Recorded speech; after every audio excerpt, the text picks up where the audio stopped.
በጦር ሜዳ ላይ ስሙ ሲጠራ ጠላቶቹ ሁሉ ይንቀጠቀጣሉ።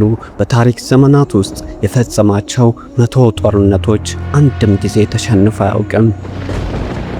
አንድ ሰው ብቻውን 100,000 ሰራዊትን አሳዶ የመለሰበት ጥበብ ዓለምን ያስገርማል። ዓለም የአላህ የተመዘዘ ሰይፍ ብላ የጠራችው በዘመኑ የነበሩ የሮምና የፋርስ ግዛቶችን ያስደነገጠው የካሊድ ኢብኑ ወሊድ ታሪክ ነው።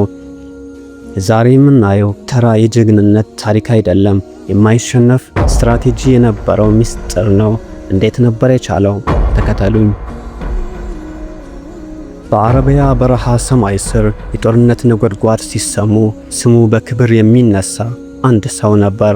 በታሪክ መዝገብ ላይ ያልተሸነፈ የአላህ የተመዘዘ ሰይፍ የተባለለት ታላቁ ጀግና ካሊድ ኢብኑ ወሊድ። ነገር ግን ታሪኩ የጀመረው እንደ ጀግና አልነበረም። የጀመረው በጥርጣሬ በፍለጋና በእውነት ጥማት ነው። በዚያ ዘመን የቁረይሾች ጎሳ የጦር አዛዥ ሆኖ በጦር ሜዳ የነበረው የካሊድ ዝና እንደ በረሃዋ ፀሐይ የሚያቃጥል ነበር። የኡሁዱ ጦርነት የሙስሊሞች ጦር በድል አፋፍ ላይ ያለ ከኋላው በኩል ያለውን ክፍተት ያየው የካሊድ ኢብኑ ወሊድ አይኖች በአንድ ፈጣን ስልታዊ እንቅስቃሴ የጦርነቱን ሂደት ገለበጠው።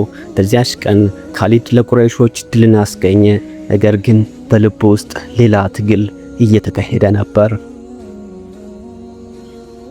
የሙስሊሞች እምነት የነቢዩ ሰለላሁ ዐለይሂ ወሰለም ስብዕናና የሰሃባዎች ጽናትን ሲመለከት አንድ ነገር ይሰማው ነበር። ይህ ጥንካሬ ከየት መጣ?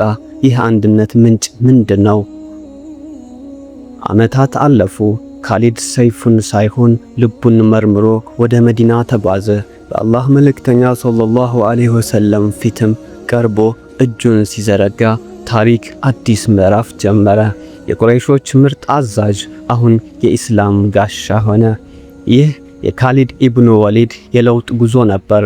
ነገር ግን የአላህ የተመዘዘ ሰይፍ በረሃውን የሚጠርግበት ትልቁ ፈተና ገና አልመጣም ነበር። በቀጣይ ክፍል የሙታ ጦርነት በአንድ በኩል 3000 ሙስሊሞችን በሌላ በኩል 200,000 የሮም ወታደሮችን የጦር አዛዦችን ሲሰማሩ ጦሩ መበታተን ሲጀምር ካሊድ ምን አደረገ? የማይታመን የጦር ሜዳ ብልሃቱን በክፍል 2 እንመለከታለን። ይህንን እስላማዊ ቻናል ሰብስክራይብ፣ ሼር፣ ላይክ በማድረግ እንድትተባበሩን በአክብሮት እንጠይቃለን። ጀዛከላሁ ኸይር። አሰላሙ አለይኩም ወራህመቱላሂ ወበረካቱሁ።